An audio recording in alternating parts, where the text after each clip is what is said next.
Coucou mes précieux, mes précieuses, encore ici la daronne de la santé pour vous parler de la prévention.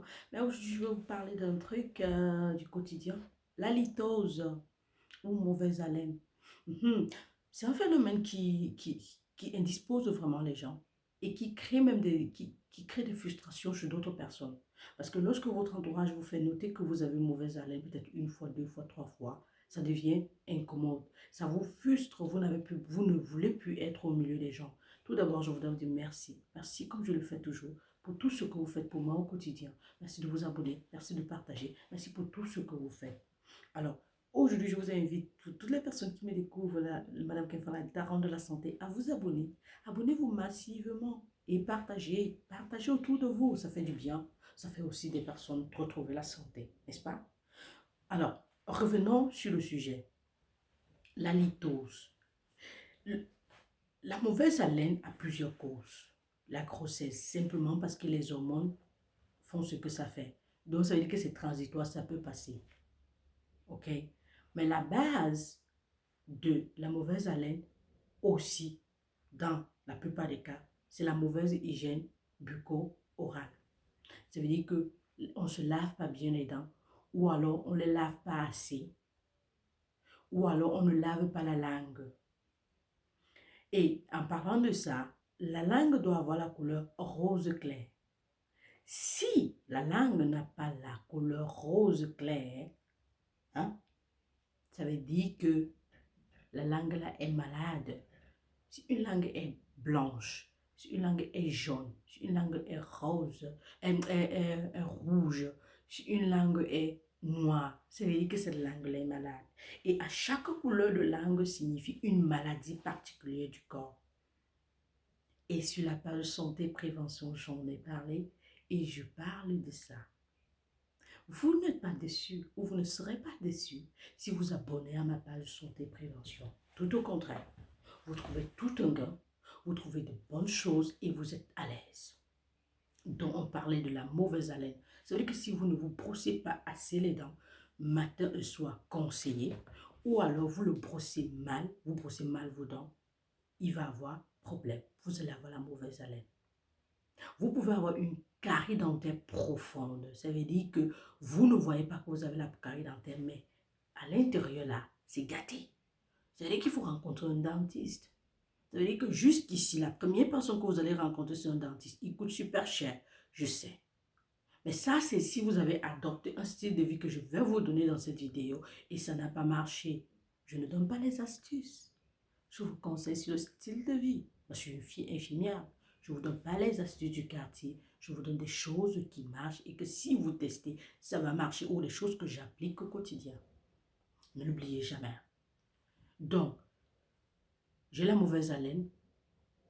On me reproche, je commence à me brosser une fois à deux fois par jour, le matin, le soir, et on continue de me reprocher. Je change de pâte dentifrice, on continue de me reprocher que j'ai la mauvaise haleine. Ou moi-même, je mets le masque, je sens que c'est pas bon. Qu'est-ce que je fais? Je me fais des bains au bicarbonate, des bains de bouche au bicarbonate. Je mets une cuillère de bicarbonate dans un verre d'eau tiède. Je mets ça dans la bouche pour 5 minutes. Je verse. Je fais ça deux fois par semaine. Ou alors, je mélange le bicarbonate au citron, à l'eau tiède, je mets dans la bouche, je garde pendant 5 minutes, 10 minutes. Après, je reverse. Je fais ça deux fois par semaine et j'observe l'évolution. Si cela ne fonctionne pas, alors je dois aller regarder, je dois aller voir. J'ai fait tout ça, ça n'a pas fonctionné. Qu'est-ce que je peux encore faire de plus? Je dois utiliser les fils dentaires pour retirer la nourriture dans les dents. Je dois me brosser les dents après avoir mangé pour nettoyer ma bouche. Ou je dois manger et finir avec un verre d'eau. Parce que si je ne finis pas avec un verre d'eau, ce qui va se passer simplement, c'est que les débris de nourriture vont rester et après, c'est ça qui va me causer la mauvaise haleine. La mauvaise haleine déjà est due à quoi?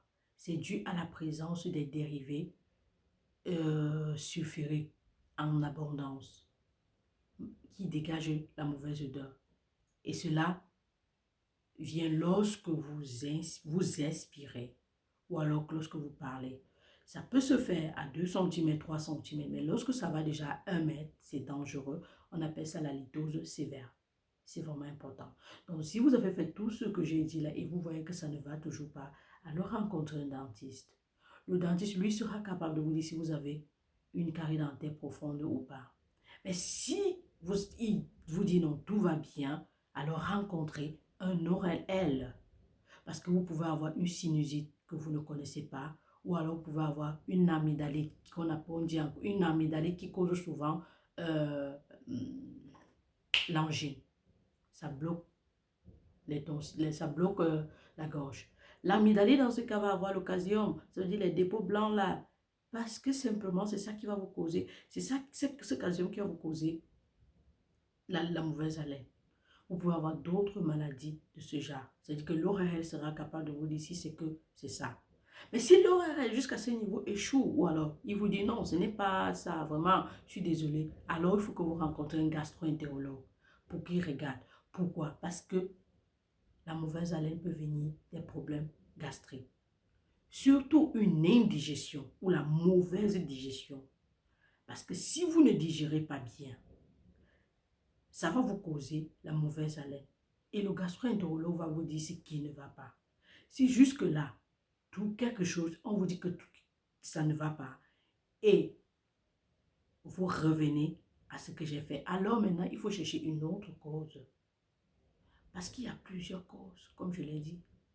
Mais la principale ici reste toujours la mauvaise hygiène dentaire, bucco-orale, bucco-dentaire, pardon.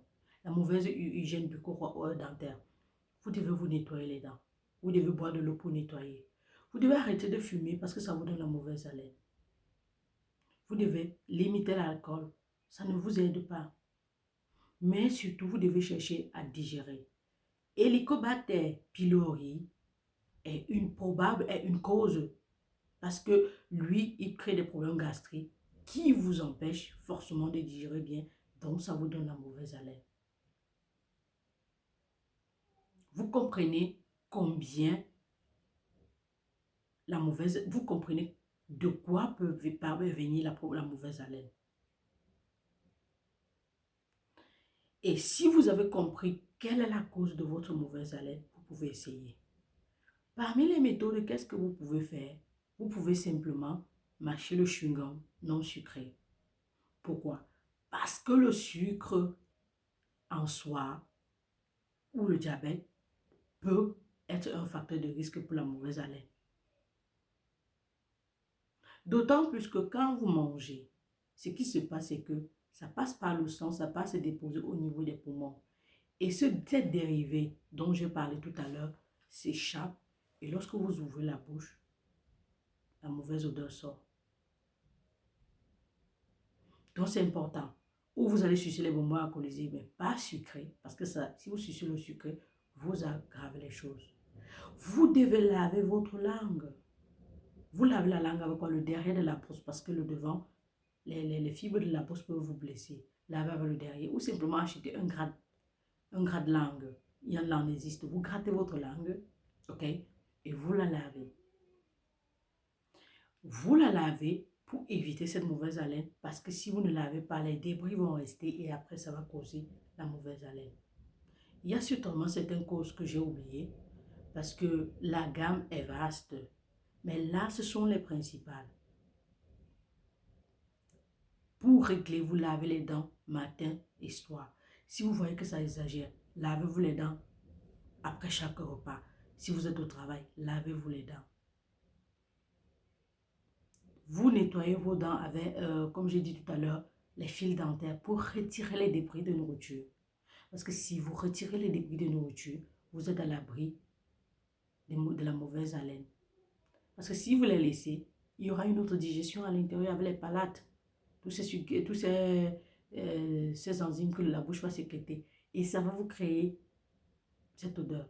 Évitez aussi de porter trop le masque. Portez et de temps en temps vous enlevez. Parce que ça empêche que l'air que vous respirez, que vous puissiez, que vous expirez, puisse s'échapper et s'échanger avec l'air de l'extérieur. C'est la même air que vous ravalez. Donc ça peut vous donner, on dit un air ou une air. C'est la même air que vous ravalez et ça peut vous donner une mauvaise haleine. La grossesse, c'est un fait. Après la grossesse, ça va passer. Mais si vous continuez d'avoir ce problème, comme je l'ai dit, rencontrez des spécialistes. Mais de temps en temps, faites les bains comme je vous ai dit. On va vous parler des produits naturels de plantes. N'oubliez pas que la posologie est importante. Souvenez-vous toujours que chaque plante a besoin d'une posologie. On ne prend pas en excès. Par exemple, pour les maux de dents, on va vous dire le clou de girofle dans un verre d'eau tiède et vous buvez, vous rincez votre bouche, vous versez. Oui, ça règle les problèmes dentaires. Mais si vous avez une carie profonde, c'est important que le dentiste fasse son travail. Pensez à votre santé. La mauvaise haleine, c'est une chose que vraiment, je sais pertinemment que ça peut détruire. Même si tu mets n'importe quel parfum au cou, et tu ouvres la bouche, c'est horrible. Souvenez-vous que, mis à part toute cette hygiène dont j'ai parlé, votre ventre, donc de temps en temps, rassurez-vous de digérer. Ça veut dire que si vous sentez que vous n'avez pas bien digéré, vous pouvez prendre du bicarbonate de soude afin de digérer. Mais surtout, mangez des petits plats fréquents et buvez l'eau loin des repas.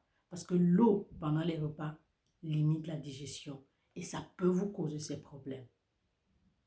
Ce problème d'halitose. La vidéo elle peut être complémentaire. On peut avoir une vidéo complémentaire. Il n'y a pas de problème. Mais je crois que jusqu'ici, quand même, vous avez certaines réponses. Les maladies peuvent être d'autres maladies que vous ne savez pas.